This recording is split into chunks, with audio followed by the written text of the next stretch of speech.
everyone. Welcome to Reach Higher Riverside, where we share all Reach Higher stories happening in the greatest county in the nation. My name is Priscilla Grijalva, and I work at the best high school in the world.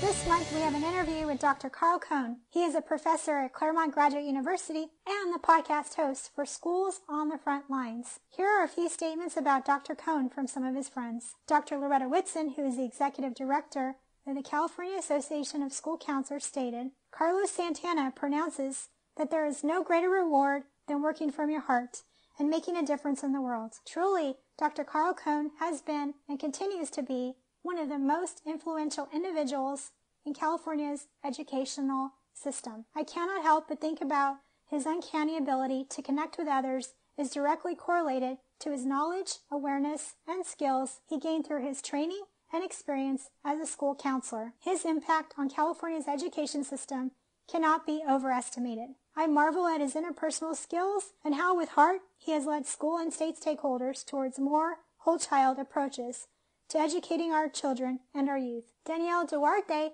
who is a former president of the California Association of School Counselors, stated, Carl is a phenomenal educational leader who continues giving back as a superb mentor to support the next generation, and I'm lucky to benefit from his knowledge. The school counseling profession is especially lucky to have him as an advocate. Thank you, Loretta and Danielle. On our final episode of the year, join President of the California Association of School Counselors, Josh Godinez, and I as we highlight some of the top 2020 Reach Higher moments on our next episode. I'm excited to share this interview with the legend, Dr. Cohn. I hope you enjoy it. Great. Hi, everyone. I'm with an amazing educator, Dr. Cohn.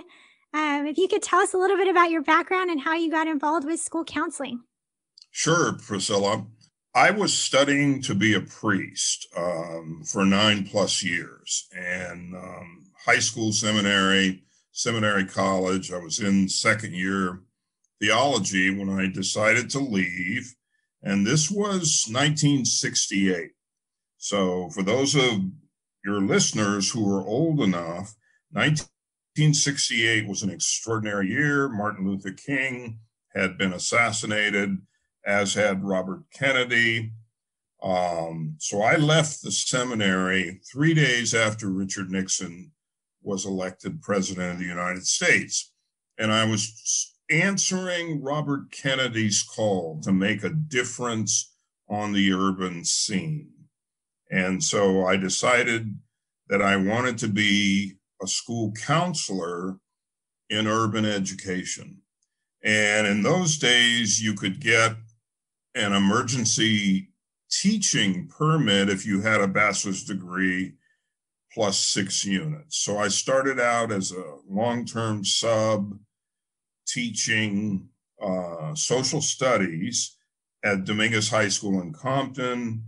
I enrolled in a master's in counseling and pupil personnel credential program at Chapman, what was then Chapman College in Orange.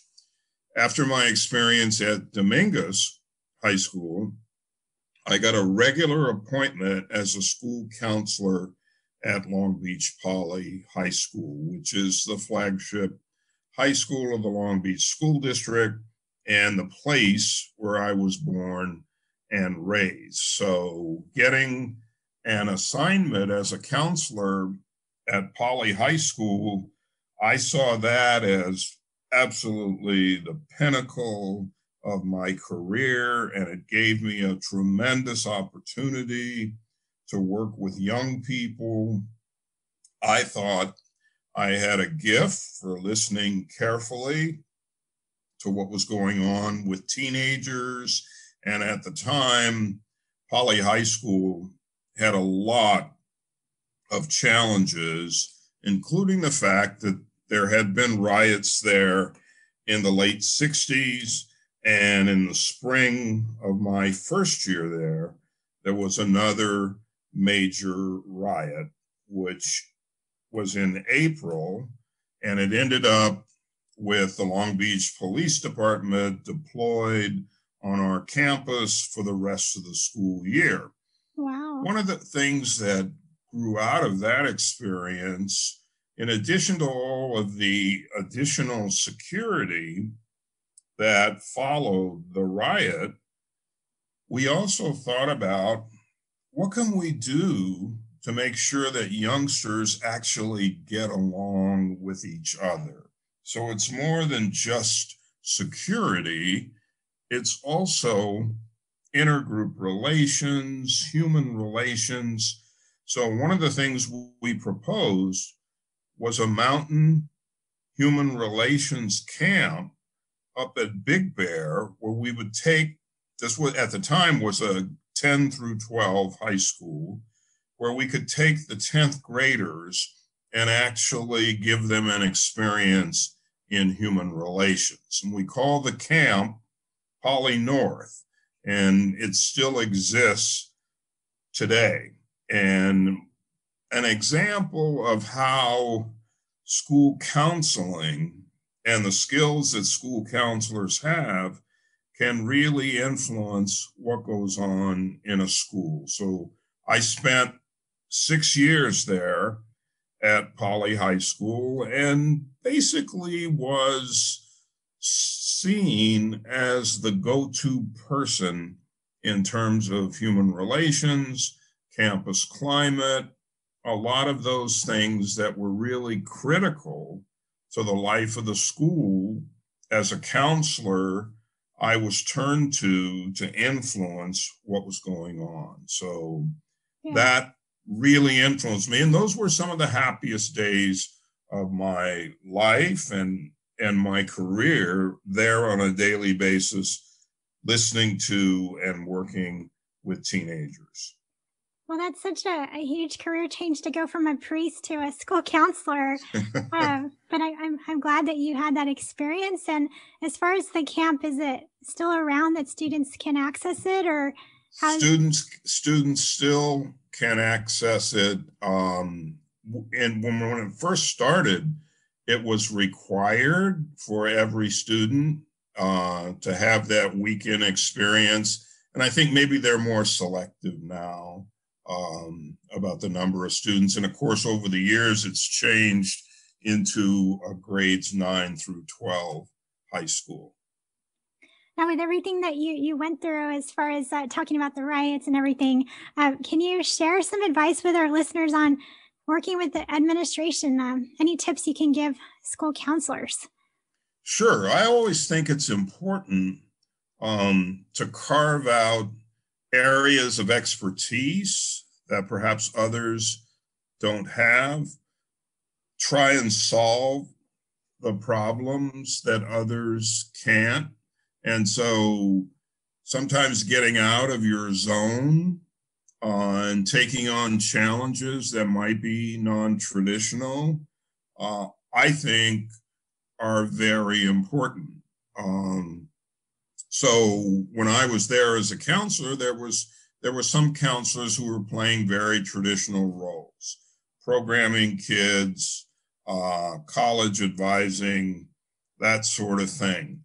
But I think if you really want to enhance your profile, take a look at what are those things that no one else in the school is good at addressing, and carve out an area of expertise for yourself and something that actually uses those skills that you as a counselor are uniquely prepared for. So, for example, your skills that you used were obviously, like, you were a good listener, so you were listening to your admin and advocating for all your students. So, and the other thing, I wasn't afraid of the community that I served. And so Long Beach Poly is in the heart of the inner city. And so establishing rapport with community leaders, with law enforcement, with all of those elements beyond the school campus was really critical and important. We had an entity called the Poly Community Interracial Committee, and I served on that. And that was an advisory group that had the authority to actually report directly to the Board of Education about what was going on at that high school.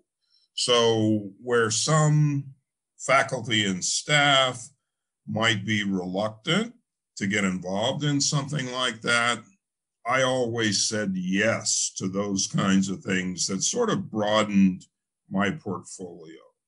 Yeah.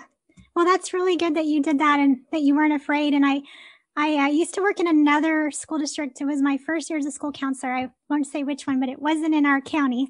And I remember there were like a lot of fights and riots going on and stuff. And I remember going out in the quad and I got sprayed by mace from security. And it was my first time experiencing that. But what I learned from that whole thing was, number one, don't get sprayed by mace accidentally. Number two was that if you build relationships with students, it doesn't matter who the student is. They're going to support your work and they trust you if you can just show you care. Sure. That's really important. So I never was afraid, and I truly do love our students all across the board.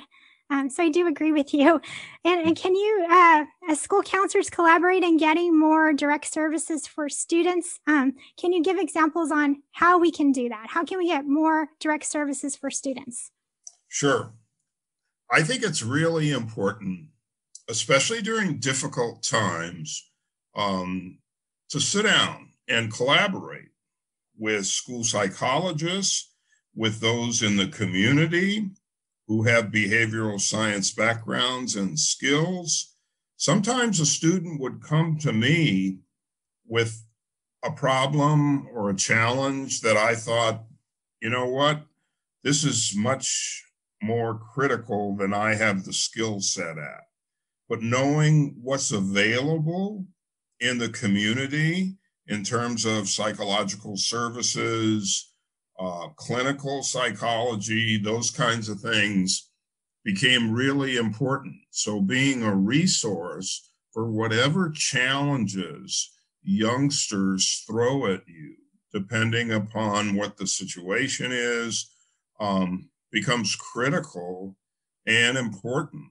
Everything from youngsters who may be suicidal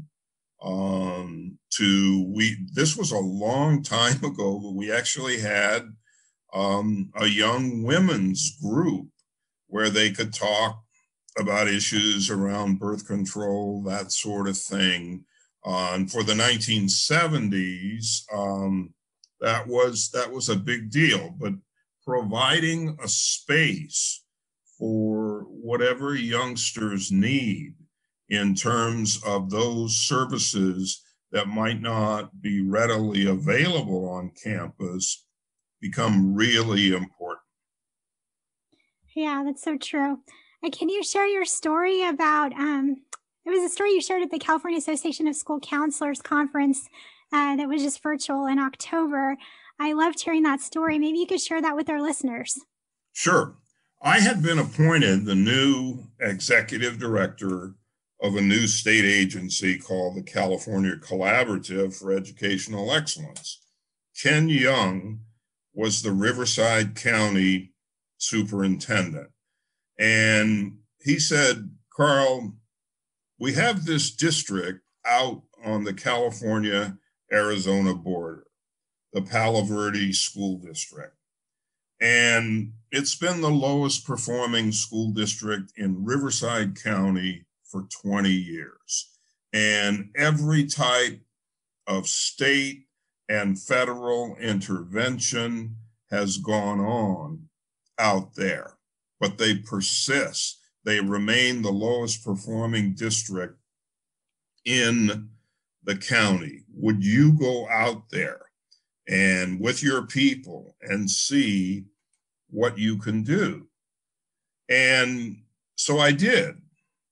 I went out there and we took the approach not that we're experts, not that we have the solutions, but we took the approach that we need to learn what this community is all about if we're actually going to be helpful.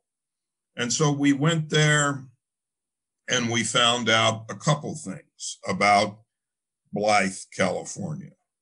Number one, it's driven by agriculture and the presence of 2 state prisons, Ironwood and Chuckawalla Valley. And so in addition to learning about the agribusiness, we also went and visited the prison. And it was fascinating talking to inmates about what they had experienced in terms of their schooling. And then we listened carefully to what was going on with teachers and administrators and how we could be helpful to them rather than our coming in there with a top-down prescription formula for what they ought to do to get better. And it was a very gratifying experience. And when the California dashboard first came out, Palo Verde, that school district, was no longer the lowest performing district in that county. And I believe it was the hard work of people at the local level, but also the approach that we took, that we are not top-down experts who are going to tell you what to do, but we're going to work alongside you in order for things to get better with regard to student outcomes. And one of the things that I'm proudest of is that we sent a team from that district to the University of Michigan. The best math educator in the country runs an elementary math lab there. Wow. Her name is Deborah Ball, and she's a higher ed person who can actually teach K-12 kids in a laboratory setting with everybody watching. And these are kids who haven't done well in mathematics. So not only bringing that team from Palo Verde to the University of Michigan, we also brought Deborah Ball to the California-Arizona border to directly do professional development for the teachers there. And I think it's that context of, again, we know you have a difficult and challenging assignment, but we want you to get better, and we're going to bring you the best professional help. So part of that's a change in how California as a state is looking at school improvement. And that was a direct result of Governor Brown's philosophy that if things are going to get better for kids who historically have been underserved, they're going to get better because the people closest to them get better, not because of expertise coming from a state capital or Washington, D.C. So the experience with Ken Young and the Riverside County Office of Ed was an important one in the launch of this new school improvement agency. Yeah, I met Ken Young a few years ago at an AVID conference in San Diego. Sure. He's such an amazing person, and yep. I know he listens to our podcast, so I'm sure he will be happy to hear that. So we appreciate your work that you started over in Riverside County and all the way down to Blythe. Sure. So thank you for that. Now that we have a new leadership and a new president, where do you see education headed? Obviously, I think it's headed in a good direction and the right direction. Joe Biden is an excellent listener who has empathy and compassion, and a wife who is a full-time teacher. And so I think the Biden administration is going to do very well following the Trump DeVos tenure in doubling down on support for teachers, counselors. His platform and his proposals include dramatic increases, tripling the investment in Title I, more support for counselors, psychologists, lowering class size. And I think the most important thing will probably be a new tone and a new emphasis on traditional public schools as the vehicles for closing the achievement gap, making sure that those who historically have been underserved are in fact better served. So as I look at the Biden platform, I'm very hopeful. One of the things that the incoming First Lady has indicated that she plans to teach, to continue teaching. And so our new president will hear from a teacher on a daily basis as to what's going on with students, real students. And I think that can't be anything but a good thing for public education. Yeah, I agree. And I know they're big supporters of former First Lady Michelle Obama's Retire initiative. Sure. So that's awesome too. So excited for that. Sure. Reach Higher. I went to a couple of the events and I'm so impressed with the people from the Obama administration that were involved in that, but plus the hard work of the California Association of School Counselors, who were also involved in that initiative. Very impressive. Yeah, it is. And I'm a huge fan, as you can tell. I have a podcast called Reach Higher Riverside. But yeah, I do support the work of Reach Higher, and I'm glad that they're continuing. They're now at Common App, so if you guys haven't heard of them, you need to Google them because Reach Higher is a great initiative. What is your why for this work? Basically, when I studied to be a priest, I wanted to save everybody. And now, setting that aside, I still want to save everybody. And so my why, I came from a very humble background, single parent household, living in poverty.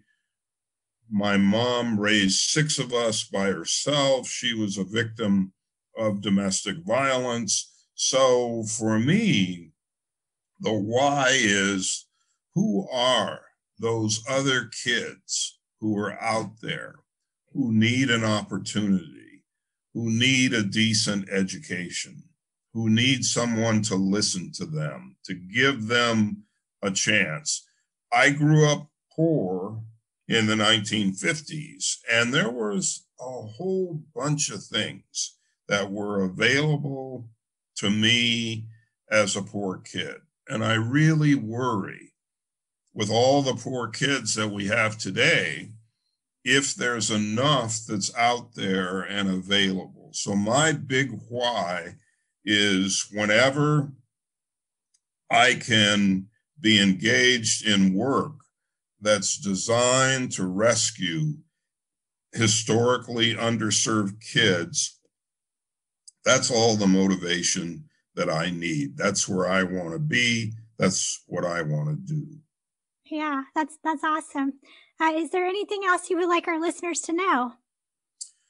Well, just that I'm really impressed with the amount of collaboration that's taking place, especially during the pandemic, among school counselors, school psychologists, school social workers, to try and bring a laser-like focus on the mental health of students. I think that's critical.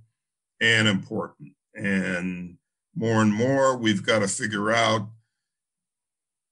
not only how we can make distance learning better, but also how we can reopen for in-person schooling in ways that will get at these issues that students are struggling with. Yeah, that's true. At the end of our podcast, we like to do the Sunshine Spotlight. Can you name at least one thing that's made you happy this week? Sure. So for the past 20 plus years, I've been volunteering in a first grade class at Cohn School on the North Long Beach Compton border. And I work with a hardworking teacher there and with some amazing first graders. And obviously, I haven't been in that classroom since last March. So the kids that I worked with have moved on to the second grade. This outstanding teacher has a new group of first graders, but she shared with me, sent me a screenshot. She was doing her distance learning and she got a notice from the office that someone had dropped off a gift for her. And so she went to the office and the gift was a $50 gift certificate to Trader Joe's from the mom of one of her students, Ethan, a first grader, thanking her for how hard she was working to support her child's education and wanted her to have this gift certificate as a token of appreciation. So that's about the nicest thing that I've heard this week, and it celebrates a hardworking teacher who absolutely is doing her best to educate kids under difficult circumstances, and like everybody is looking forward to the day that they'll all be back in person. Yeah, I love that story. It's such a great story. Sure. For me, I guess a few happened this past week. A few of our former students in our district were highlighted by Better Make Room and Reach Higher for being a first generation college student. And also one of our current students took over a Better Make Room story, and just seeing her give tips to our high school students on how to apply to college and get through their senior year was such an honor to see her. She's grown so much this year, and I just really love that, to see our students highlighted and celebrated. So that was my highlight. And sure, it sounds great. It was great. And I know you have an amazing podcast. I've been listening to it, so I wanted to give you a chance to plug it in if anybody wants to follow your podcast.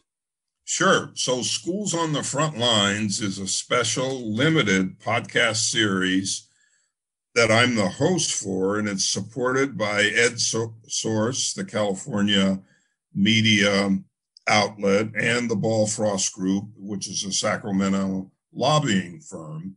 And they had the idea that we needed to capture the voices of school leaders in terms of how they're dealing with the pandemic. Closing schools, reopening schools, trying to get the best services to kids under difficult circumstances, working with the community. So we've had 13 episodes so far, and it's been superintendents, it's been leaders of state associations, it's been Superintendent Tony Thurmond, it's been a national thought leader in Washington, D.C., talking about what the Biden administration will propose with regard to education. It's just been a lot of fun, and it's an ongoing record. When historians come around 50 years from now, it actually captures the voices of those people who were on the front lines of this extraordinary worldwide pandemic. So it's been a lot of fun, and I'm grateful to the sponsors for this, and I'm grateful to the people that I've been able to interview in our 13 episodes. Yeah, and you even had Loretta Whitson from the California Association of School That's Counselors right. on there, so I heard Yes. that was good. Sure. Where can they find your podcast? Is it on all channels or? Yeah, you can find it at edsource.org or Spotify, Stitcher, iTunes, iCloud, wherever you get your podcasts. Nice. Okay. Well, thank you, Dr. Cohn. I appreciate you being on the podcast. If you could just say goodbye to everyone out there listening. Thank you, Priscilla. Goodbye. Good luck to everybody. All right. Bye, everyone. Thank you for tuning in to Reach Higher Riverside. You can follow us on Twitter at RH Riverside. You can subscribe to our YouTube channel at Reach Higher Riverside. You can also subscribe to our iTunes or Google Play Music and give us a rating. Thank you so much for listening in. We appreciate all of you tuning in. And as Michelle Obama would say, when they go low, we reach higher.